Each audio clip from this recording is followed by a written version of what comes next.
Assalamualaikum warahmatullahi wabarakatuh. Salam sejahtera bagi kita semua. Selamat datang kembali bersama Mr. Ang di sini pada video pembelajaran PPKN kelas 7. Pada kesempatan kali ini, Mr. Ang akan memberikan penjelasan tentang jenis-jenis norma yang berlaku dalam masyarakat.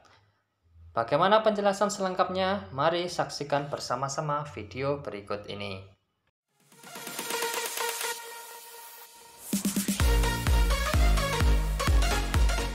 Pada dasarnya, kaidah atau norma berisi perintah dan larangan. Perintah merupakan keharusan bagi seseorang untuk berbuat sesuatu karena akan mendatangkan kebaikan.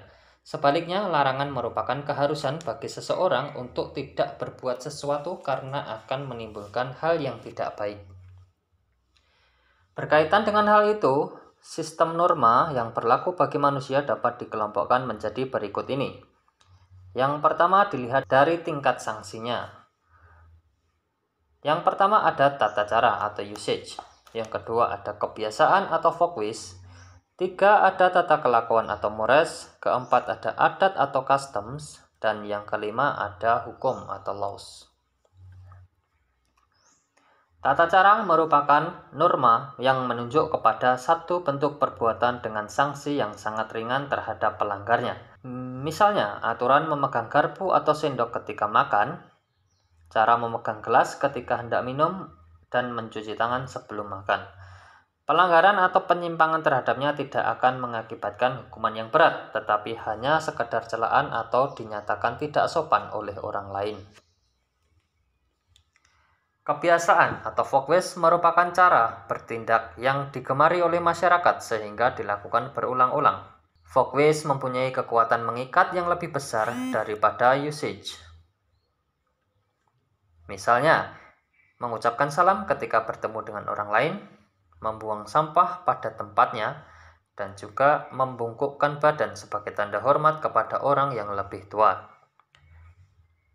Apabila perbuatan-perbuatan tersebut tidak dilakukan, maka dianggap sebagai penyimpangan terhadap kebiasaan umum dalam masyarakat, dan setiap orang pasti akan menyalahkannya. Sanksinya dapat berupa teguran, sindiran, atau digunjingkan oleh masyarakat. Tata kelakuan atau mores merupakan norma yang bersumber kepada filsafat, ajaran agama, dan ideologi yang dianut oleh masyarakat. Pelanggarnya disebut dengan penjahat. Menurut McIver dan Page dalam Sosiologi Suatu Pengantar edisi kedua oleh Suryono Sukanto pada tahun 1989, apabila kebiasaan tidak hanya dianggap sebagai cara berperilaku, tetapi juga diterima sebagai norma pengatur, maka kebiasaan akan menjadi tata kelakuan. Fungsi dari tata kelakuan adalah satu, memberikan batasan-batasan pada tingkah laku individu, kedua, mengidentifikasi individu dengan kelompoknya, dan yang ketiga, menjaga solidaritas antar anggota masyarakat. Contoh dari mores adalah larangan untuk melakukan perjudian, larangan untuk meminum minuman keras, dan juga larangan untuk mengkonsumsi narkotika. Adat berasal dari bahasa Arab adah, yang berarti kebiasaan-kebiasaan dari masyarakat. Adat merupakan aturan yang sudah menjadi kebiasaan atau wujud gagasan kebudayaan yang terdiri dari budaya, norma, hukum, dan aturan-aturan yang satu dengan yang lainnya berkaitan menjadi satu sistem. Adat istiadat adalah kebiasaan atau tradisi yang baik dan hidup dalam suatu masyarakat yang selalu diikuti, diamalkan, dan dipatuhi serta ditaati. Adat merupakan norma yang tidak tertulis, namun sangat kuat mengikat, sehingga anggota masyarakat yang melanggar adat istiadat akan menderita sanksi yang keras. Contoh dari adat adalah pada masyarakat Lampung yang melarang terjadinya perceraian. Apabila terjadi suatu perceraian, maka tidak hanya yang bersangkutan yang mendapatkan sanksi atau menjadi tercemar namanya, tetapi seluruh keluarga atau bahkan masyarakatnya juga ikut tercemar. Hukum merupakan norma yang bersifat formal dan berupa aturan tertulis. Sanksi terhadap pelanggar sifatnya paling tegas apabila dibandingkan dengan norma-norma sosial lainnya. Hukum adalah suatu rangkaian aturan yang ditunjukkan kepada anggota masyarakat yang berisi ketentuan-ketentuan, perintah, kewajiban, atau larangan agar tercipta suatu ketertiban dan keadilan. Ketentuan-ketentuan dalam hukum lazimnya dimodifikasi dalam bentuk kitab undang-undang atau konvensi.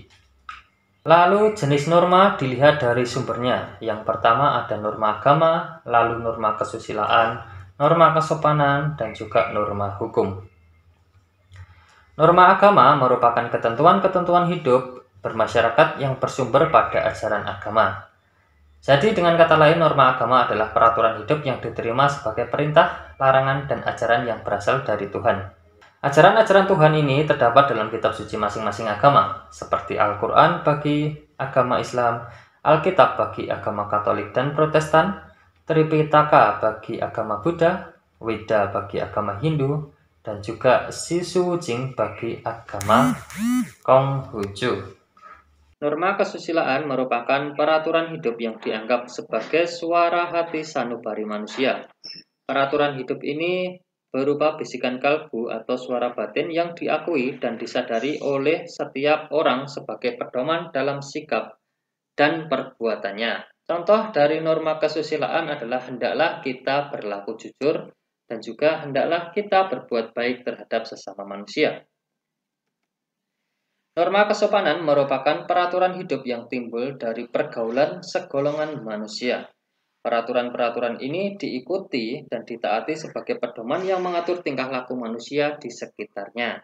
Contohnya antara lain, jangan meludah di lantai atau di sembarang tempat. Dan juga contoh yang lain adalah orang muda harus menghormati orang yang lebih tua.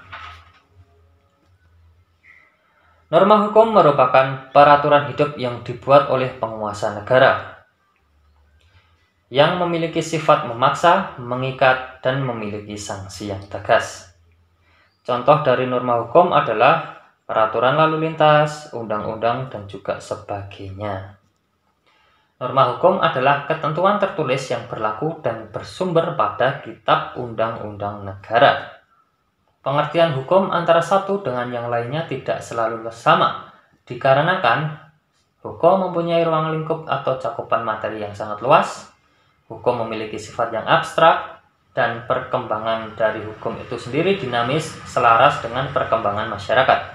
Unsur-unsur hukum meliputi peraturan yang dibuat merupakan peraturan mengenai tingkah laku manusia dalam pergaulan masyarakat. Peraturan tersebut dibuat oleh lembaga negara yang diberi wewenang di bidang legislasi. Peraturan tersebut bersifat memaksa dan juga memiliki sanksi bagi pelanggar peraturannya. Ciri-ciri hukum antara lain adalah adanya perintah dan larangan, dan juga perintah dan larangan itu harus dipatuhi atau ditaati oleh setiap orang. Sifat hukum memiliki dua sifat. Yang pertama, mengatur, artinya memuat peraturan-peraturan berupa perintah dan larangan yang mengatur tingkah laku manusia dalam hidup bermasyarakat demi terciptanya ketertiban. Dan juga memaksa, artinya hukum dapat memaksa anggota masyarakat untuk mematuhinya. Apabila melanggar hukum akan menerima sanksi tegas. Menurut beberapa ahli, dapat disimpulkan bahwa suatu negara dapat dikatakan sebagai negara hukum apabila memiliki unsur-unsur berikut. Yang pertama, adanya supremasi hukum atau supremacy of the law, artinya hukum harus menjadi pedoman utama bagi setiap penyelenggara negara maupun warga negara dalam bersikap dan juga bertindak. Yang kedua, adanya kedudukan yang sama dalam hukum atau equality before the law, artinya semua orang sama di hadapan hukum. Yang ketiga, dijaminnya hak asasi manusia atau human right oleh undang-undang serta keputusan-keputusan pengadilan. Artinya, HAM atau hak asasi manusia harus dijamin oleh negara. Dan yang keempat, adanya pemisahan atau pembagian kekuasaan negara. Artinya, kekuasaan negara tidak boleh berada dalam satu tangan saja, tetapi dibagi dalam beberapa kekuasaan. Itu dia video pembelajaran PPKN kelas 7 tentang jenis-jenis norma. Semoga bisa mendatangkan ilmu, bisa mendatangkan manfaat bagi kita semua. Dari Mr. M cukup sekian. Assalamualaikum warahmatullahi wabarakatuh.